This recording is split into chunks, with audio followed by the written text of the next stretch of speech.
आचार्य मम्मट विरचित काव्य प्रकाश ग्रंथ को देखेंगे। उसका सबसे पहले प्रथम उल्लास का नाम है काव्य प्रयोजन कारण स्वरूप निर्णय। इसमें प्रथम उल्लास में काव्य पहले तो इन्होंने भूमिका में पूरा सब कुछ बताया है, अपने से पूर्ववर्ती आचार्य और साहित्य का इतिहास कि कैसे सबसे पहले कौन सा संप्रदाय आया, उसके प्रमुख आचार्य, इन सब पे थोड़ा बहुत है, काफ़ी विस्तृत चर्चा है। उसके बाद फिर इन्होंने मंगलाचरण किया है। मंगलाचरण के बाद काव्य प्रयोजन बताए हैं। फिर काव्य प्रयोजन के बाद काव्य के हेतु बताए हैं। फिर उसके बाद इन्होंने काव्य लक्षण दिया है और अपना काव्य लक्षण दिया है। उसके बाद काव्य का लक्षण, उदाहरण, फिर काव्य के 3 इन्होंने भेद किए हैं, उन तीनों भेदों का लक्षण, उदाहरण, ये सब दिया है। तो यहाँ तक प्रथम उल्लास है। और फिर दूसरा और द्वितीय उल्लास है शब्दार्थ स्वरूप निर्णय। इसमें इन्होंने शब्द के 3 भेद, अर्थ के 3 भेद, इस तरह से ये सब बताया है। अभितान्वयवाद, अन्विताभिधानवाद, ये सारी बातें बताई हैं। इसके बाद देखिए इसमें बहुत सारे बिंदु हैं। फिर तृतीय उल्लास का नाम है अर्थ व्यंजकता निर्णय।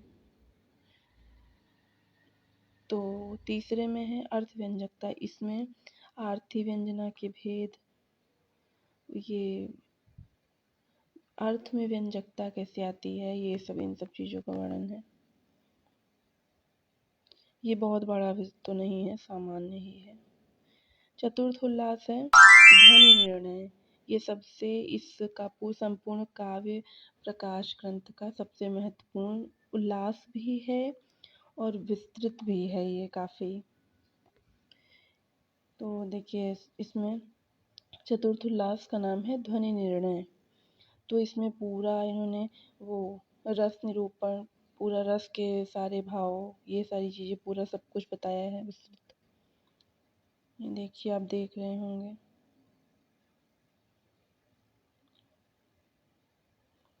फिर इसके बाद आ जाता है पंचम उल्लास।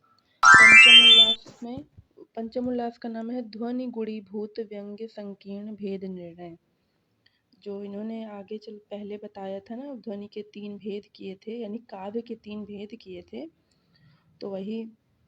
तो चतुर्थ उल्लास में तो इन्होंने बता दिया ध्वनि, यानी पहला काव्य का जो भेद था उसके बारे में बता दिया।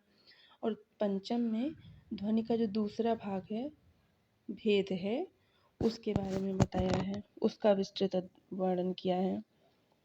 ये देखिए इसके बहुत सारे बिंदु हैं इसमें भी। फिर षष्ठ उल्लास है शब्दार्थ चित्र निरूपण। ये सबसे छोटा है। इसमें बस वही जो तीसरा भेद उन्होंने अवर काव्य का तीसरा भेद जो किया था, शब्द चित्र और अर्थ चित्र से, इसका वर्णन है। 2-3 पेज का है ये। फिर आ जाता है सप्तम उल्लास, दोष दर्शन नाम का है इसका। इसमें सभी प्रकार के दोष, इन सब का बताया गया है। यह उल्लास भी काफी विस्तृत है।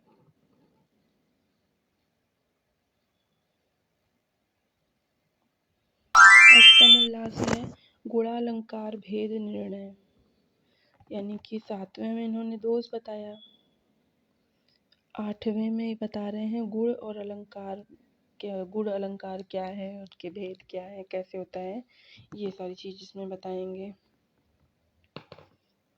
इसमें भी देखिए बहुत सारे बिंदु हैं। फिर नवम उल्लास है शब्दालंकार निर्णय। तो यहाँ तक तो सब हो गया। अब ये 9वां जो उल्लास है और 10वां उल्लास, इसमें इन्होंने अलंकार बताए हैं। तो 9वें उल्लास में शब्दालंकार है और 10वें उल्लास में अर्थालंकार है। तो ये जैसे अनुप्रास, यमक, श्लेष, चित्रालंकार, ये सब जो परीक्षाओं में आते हैं तो उसको मैंने हाईलाइट किया है। दशम उल्लास है अर्थालंकार निर्णय। इसमें अर्थालंकार बताए गए हैं। इसमें अर्थालंकार देखिए ये उपमा अलंकार और उपमा के संपूर्ण भेद पूरे ये इसमें बहुत अच्छे से बताया गया, क्योंकि कहीं कहीं प्रश्न आता है, जैसे नेट के एग्ज़ाम में ये वाला इस तरह का प्रश्न एक बार आया था।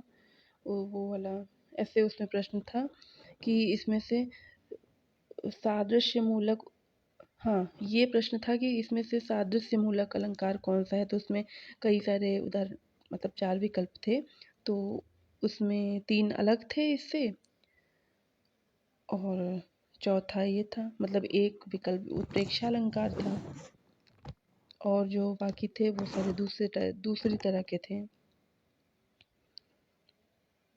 तो ये हो गया।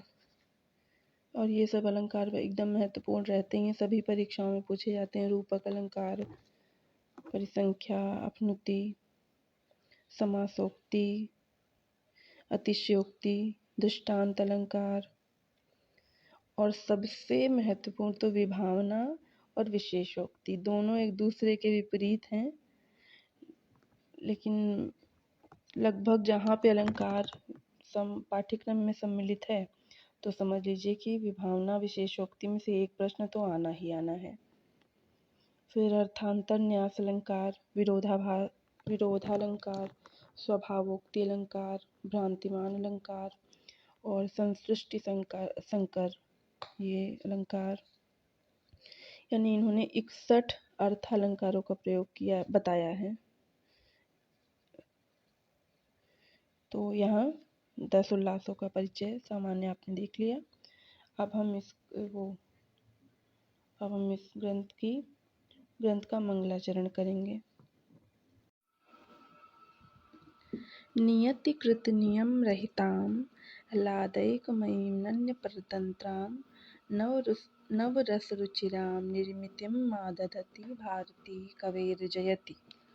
इसमें आचार्य मम्मट ने कवि की वाणी सरस्वती की जय जयकार करते हुए इस ग्रंथ का मंगलाचरण किया है। नियति के द्वारा निर्धारित नियमों से रहित केवल आनंद मात्र स्वभाव वाली, कवि की प्रतिभा को छोड़कर अन्य किसी के अधीन न रहने वाली, 6 रसों के स्थान पर 9 रसों के योग से मनोहारिणी काव्य की सृष्टि की रचना करने वाली कवि की भारती वाणी सर्वोत्कर्षशालिनी है। ब्रह्मा की सृष्टि में 6 रस हैं, लेकिन यहाँ कवि की सृष्टि में इसमें 9 रस हैं, और कवि की ब्रह्मा की सृष्टि में सत्व रजस तमस तीनों गुण की साम्य अवस्था होती है, इसलिए वहाँ पे सुख दुख मोह बहुत तरह के गुण होते हैं, मतलब स्वभाव होते हैं। परंतु जो कवि की सृष्टि होती है उसमें आनंद मात्र स्वभाव होता है। अब आनंद से आप कहेंगे कि करुण रस जहाँ रहता है वहाँ कौन सा आनंद, तो वहाँ भी करुण रस के लिए ही तो लोग उसको पढ़ते देखते सुनते हैं, तो वह भी आनंद ही है, आनंद स्वभाव वाला ही है। तो इसलिए केवल आनंद मात्र स्वभाव वाली, कवि की प्रतिभा को छोड़कर अन्य किसी के अधीन न रहने वाली, यानी ब्रह्मा की सृष्टि में सारी चीज़ें वो किसी न किसी के अधीन होकर करनी होती हैं, परंतु कवि की जो प्रतिभा, कवि की सृष्टि है उसमें कवि जैसा चाहे वैसा करेगा। उसमें कवि का अगर कवि वर्णन करना चाहता है, वो ठंडी के मौसम में भी ऐसा वर्णन करेगा कि उस गर्मी का वर्णन कर सकता है, बारिश का वर्णन कर सकता है, एकदम अच्छा मौसम है उसको तूफान का वर्णन कर सकता है। तो इसलिए कवि अपनी रचना करने के लिए एकदम स्वतंत्र होता है। पर ब्रह्मा की सृष्टि में ऐसा नहीं है, अगर ठंडी का मौसम है तो ठंडी ही लगेगी, गर्मी का मौसम है तो गर्मी ही लगेगी। तो इस तरह से कि कवि की प्रतिभा को छोड़कर अन्य किसी के अधीन न रहने वाली, तथा 6 रसों के स्थान पर 9 रसों के योग से मनोहारिणी काव्य सृष्टि की रचना करने वाली कवि की भारती वाणी, यानी कि सरस्वती सर्वोत्कर्षशालिनी है। तो यह हो गया काव्य प्रकाश का मंगलाचरण। अब इसका काव्य प्रकाश का प्रयोजन देखते हैं। इन्होंने आचार्य मम्मट ने 6 प्रकार के काव्य प्रयोजन बताए हैं कि काव्य क्यों पढ़ें हम। तो 6 प्रयोजन बताए हैं। काव्यम यशसेऽर्थकृते व्यवहारविदे शिवेतरक्षतये सद्यः परिनिवृत्तये कान्तासंमितयोपदेशयुजे। तो यश से यानी यश के लिए, अर्थकृते यानी अर्थ के लिए, व्यवहार विदे यानी व्यवहार जानने के लिए, शिवेतर क्षतेय यानी शिव से इतर जो है उसकी क्षति के लिए, यानी जो अकल्याणकारी है उसका नाश हो जाए, उसके लिए भी हम काव्य पाठ करते हैं या काव्य रचना करते हैं। सद्यः परिनिवृत्तये, तुरंत, जैसे और सारी चीज़ें हम करेंगे तो उसका हमें परिणाम कुछ दिन बाद मिलेगा या थोड़ी देर बाद मिलेगा, 1 दिन बाद, 2 दिन बाद, सबकी एक सीमा होती है, समय सीमा होती है कितने दिन बाद। लेकिन काव्य एक ऐसी चीज़ है कि आप उसको पढ़ेंगे तो तुरंत ही आपको एकदम अच्छा लगेगा। तो वही है सद्यः परिनिवृत्तये। फिर कांता संमितयोपदेशयुजे, और जो काव्य की शैली होती है समझाने की, वह कांता की तरह होती है। जैसे और सभी, जैसे कांता अपनी किसी भी बात को समझाने के लिए एकदम अच्छे से सरलता से बताती है, परंतु वही चीज़ अगर कोई राजा बताता है, जैसे काव्य प्रकाश की इसमें पुस्तक में पढ़ेंगे तो इसमें काफ़ी विस्तृत दिया हुआ है, तो विस्तृत मैं नहीं करना चाहूँगी। कांता की तरह सरलता से काव्य समझाता है सभी चीज़ों को। तो यह हो गया 6 प्रकार के प्रयोजन, यह हो गए 6 प्रकार के प्रयोजन। अब हम देखते हैं काव्य का कारण या हेतु। इन्होंने कारण किसको बताया है काव्य का, आचार्य मम्मट ने। तो देखिए काव्य का कारण यह कारिका है। शक्तिर निपुणता लोक शास्त्र काव्यातिवेक्षणात् काव्यज्ञ शिक्षयाभ्यास इति तदुद्भवे, इति हेतुस्तदुद्भवे। तो कवि में रहने वाली उसकी स्वाभाविक प्रतिभा रूप शक्ति, लोक यानी व्यवहार, शास्त्र तथा काव्य आदि के पर्यालोचन से उत्पन्न निपुणता एवं काव्य की रचना शैली तथा आलोचना पद्धति को जानने वाले गुरु की शिक्षा के अनुसार काव्य निर्माण का अभ्यास। एक अगर शब्द बोलें तो शक्ति, निपुणता और क्या, अभ्यास। इन तीनों को मिलाकर ही, ये तीनों मिलकर ही काव्य के हेतु बनते हैं। ये नहीं कि किसी में केवल शक्ति है तो वो अच्छा कवि बन जाएगा, नहीं। किसी में केवल वो निपुणता है तो वो बन जाएगा अच्छा कवि, वो भी नहीं हो सकता। और कोई अभ्यास ही बहुत करता है तो कहा जाए कि वो अच्छा कवि बन जाएगा, ऐसा नहीं होगा। तीनों समष्टि रूप से, मतलब तीनों मिलकर, तीनों होने चाहिए ही, तभी होगा वो अच्छा कवि, और उसकी रचना जो होगी वह उत्तम अच्छा काव्य होगी। तो ये आपने देख लिया काव्य के कारण या हेतु। ये सब बताने के बाद आचार्य मम्मट अब ये बताते हैं है, और मुझे व्यक्तिगत रूप से सभी आचार्यों का काव्य लक्षण पढ़ने के बाद मुझे मम्मट का काव्य लक्षण सबसे अच्छा लगता है। तो इसका लक्षण पढ़ते हैं। काव्य लक्षण: तद दोषौ शब्दार्थौ सगुणावनलंकृति पुनः क्वापि। लक्षण बताते हुए आचार्य मम्मट कहते हैं कि दोषों से रहित, गुण युक्त और साधारणतः अलंकार सहित, परंतु कहीं कहीं अलंकार न भी हो या अलंकार रहित शब्द और अर्थ दोनों की समष्टि काव्य कहलाती है। आप समझ गए होंगे कि शब्द और अर्थ, ऐसे शब्द अर्थ जो दोषों से रहित हों, गुण युक्त हों और साधारणता तो अलंकार हो उनमें, परंतु उनमें अलंकार नहीं स्पष्ट रूप से पता चल रहा है, तब भी वह काव्य कहलाएंगे। ठीक है, अब इसका हम उदाहरण देख लेते हैं। इसका उदाहरण है, यह कौमार हरः सा एव हि वरस्ता एव चैत्रक्षपा स्ते चोन्मीलितमालती सुरभयाः प्रौढाः कदम्बानिलाः सा चैवास्मि तथापि तत्र सुरतव्यापार लीला विधौ रेवा रोदसी वेतसी तरुतले चेतः समुत्कंठते। यहाँ पे ये जो 4 पंक्ति मैंने पढ़ी, ये जो मैंने नोट्स बनाया था, तो इसीलिए नोट्स तो आप जान रहे हैं संक्षिप्त ही होता है। तो ये जो नोट्स है ये तो आप एकदम इसको पूरा रट लीजिए, और जो इसमें नहीं पढ़ना चाहते, अपना स्वयं का बनाना चाहते हैं, तो आप किसी भी काव्य प्रकाश की पुस्तक से उसके इन सब कारिकाओं को और इनके उदाहरण को एकदम अच्छे से इसको रट लीजिए, क्योंकि ये तो आना ही आना है परीक्षा में। कभी यहाँ से डायरेक्ट प्रश्न आते हैं। हाँ, तो ये 4 पंक्ति आप लोगों ने काव्य के उदाहरण के रूप में देखा। तो इसमें यहाँ पे कोई भी स्फुट रूप से, मतलब स्पष्ट रूप से अलंकार नहीं पता चल रहा है, पर यहाँ पे रस की प्रधानता है, इसलिए यह काव्य का उदाहरण है।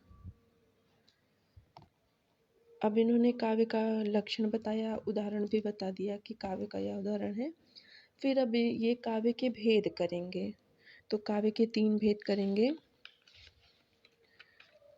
काव्य के 3 भेद करेंगे, तो उसमें से पहला काव्य जो है, पहला भेद है उत्तम काव्य, दूसरा है मध्यम काव्य, और तीसरा है अधम काव्य या अवर काव्य। तो उत्तम काव्य का ये लक्षण देखते हैं। इदम उत्तमम अतिशयिनी व्यंगे वाच्या ध्वनिर्बुधैः कथितः। सबसे पहले ये बता दें कि वाच्यार्थ और व्यंग्यार्थ की तारतमिक उच्चावचता के आधार पर काव्य के 3 भेद किए गए हैं।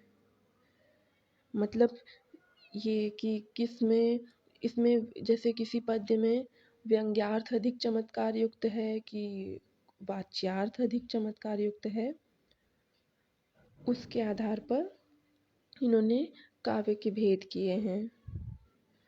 हाँ, तो ये आपने उत्तम काव्य का लक्षण पढ़ लिया था। अब इसके बाद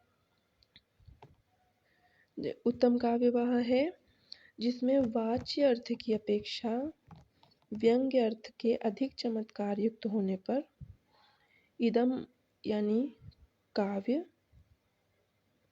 यह काव्य उत्तम होता है, और विद्वानों ने उसको ध्वनि कहा है।